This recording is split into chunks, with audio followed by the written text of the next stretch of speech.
Now with these 7-star gifted Guardians crystals going around, I thought it'd actually be a great idea to make videos on the rest of the champions that I actually didn't make videos on before, simply because a lot of people are getting them and also because these videos might actually help. So I already made a Adam Warlock video, so he's pretty much done, as well as Shocker. However, I will make another Shocker video because the one I did make before was pretty much the pre-buffed version, but of course with the buff, he's a completely different man. Same horrible costume, but definitely a great buff.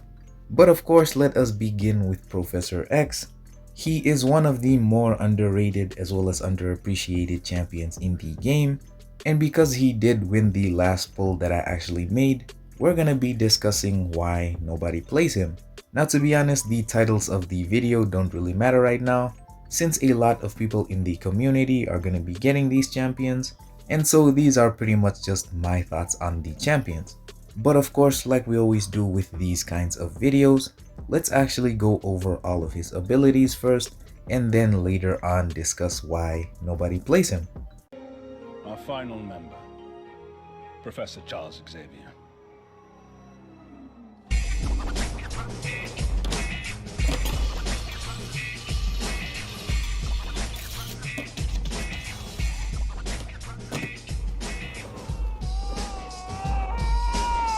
His first medium attack is the only basic attack that makes contact with the enemy, and all of his attacks are psychic and deal energy damage. He's immune to reverse controls, so he's a good option for the Grandmaster, and when he would be struck by a basic attack, he inflicts a falter passive, giving the opponent's attacks a 100% chance to miss for 2 seconds, and this ability has a 20-second cooldown, but starts on a 10-second cooldown. However, do be careful because once the opponent launches a special attack, the falter will then be removed, meaning this is only safe from basic attacks. Now once you actually dodge backwards while the falter's on cooldown, the cooldown duration will then be decreased by 1 second. Now as for his persistent cerebro charges, and the max of these that he can actually have is 4, he starts each quest with 1 of them, and he gains an additional 1 each time he wins a fight, and these charges pretty much increase the potency of his synergies. But moving on to his channeling, he gains 10 charges per second at the end of his SP1 as well as the SP2, and also while he's charging his heavy attack. When he's power burned or power drained, he loses 50 channeling charges, and while he's at 25 or above channeling charges, he cannot be evaded and gains a vigilance passive, allowing his attacks to bypass miss. However, this cannot trigger against tech champions or champions with the hashtag psychic shielding. While he's at 50 or more channeling charges, using the 4th light attack will inflict a mind control on the opponent, and if he's at 100 channeling charges and activates a special attack, he will automatically inflict the mind control, and once he completes channel or cancels it by heavy attack, he gains 10 extra channeling charges, and if he cancels it by blocking, charging a heavy attack, or using a light attack, medium attack, or special attack, he then gains a prowess buff, increasing special attack damage by 40% for 36 seconds, and if he cancels the channeling by dashing backwards, he refreshes the duration of all of his prowess effects.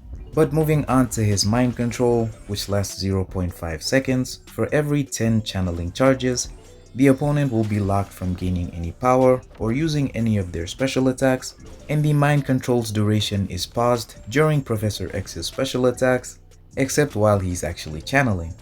While the opponent is under mind control, his special attacks will be unblockable and cost up to 70% less power based on the number of channeling charges.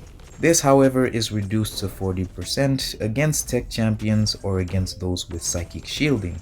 But on to his special attacks, the special one. On activation, he gains 25 channeling charges, and that's it. That's pretty much all it does. And on to the special 2, the last 3 hits will deal a burst of energy damage, and this ability scales with special attack damage. Super satisfying to throw as well as just a pretty animation. But last but not least, the special 3.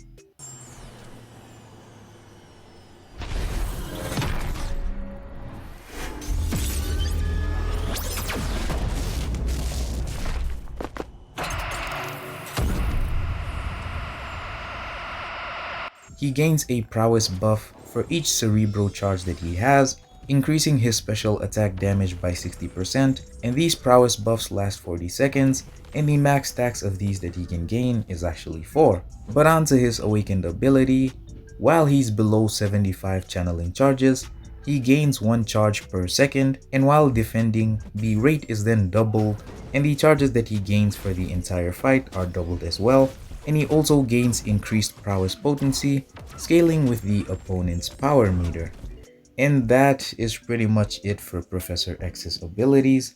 A very well designed as well as very well thought of kit, and it's honestly just a kit that matches this character well. He's literally just the thinker. He's always thinking to channel these charges, and of course he has some utility when it comes to evade countering, as well as being immune to reversed controls. Now moving on to this man's attire, and it's pretty simple but somehow it works. When I heard that we were getting Professor X in the game, I thought we'd get the wheelchair version, but this of course is much of an improvement, although I would have loved to see him kind of drifting around in his wheelchair. His costume is clean, his head is huge, it's pretty much just a skin tight plain black costume, and the dude is slightly buff.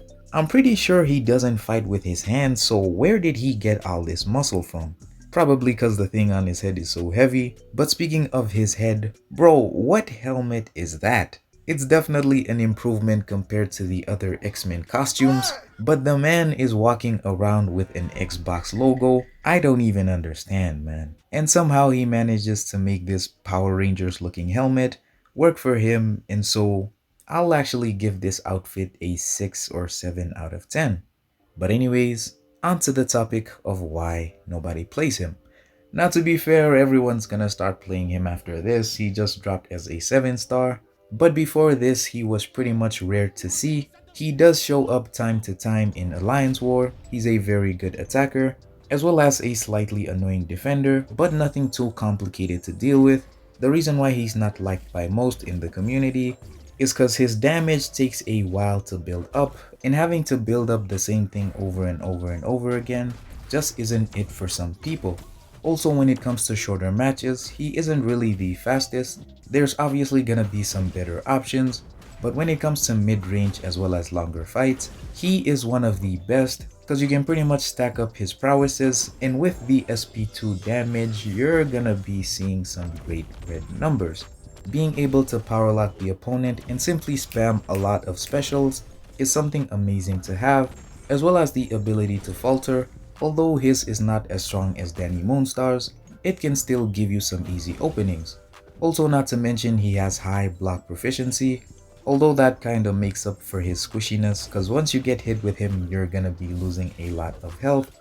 But by no means is he a bad champion. He's not the most favorable when it comes to battlegrounds, but I do believe that this is one of the better characters in the game, and not to mention his synergies, which just straight up buff a lot of mutant champions. Not as much as Apocalypse's horseman abilities, but his synergies are nothing to scoff at. And so if you did manage to pull Professor X, you should pretty much be happy with that because he is not bad at all. And in my opinion, he's slightly underrated, but that's pretty much just the way the game goes. I would say he's the 3rd best champion you can get. Actually, I take that back, he's actually 4th. The 1st is Adam Warlock, the 2nd is Shocker, the 3rd is Diablo, and then the 4th is Professor X, the 5th is Moondragon, and then the last is Sandman. But anyways, hopefully you guys enjoyed. Let me know down in the comments who you guys got. Make sure to join my Discord group, the link will be down in the description. And yeah, I'll see you guys in the next one. Peace!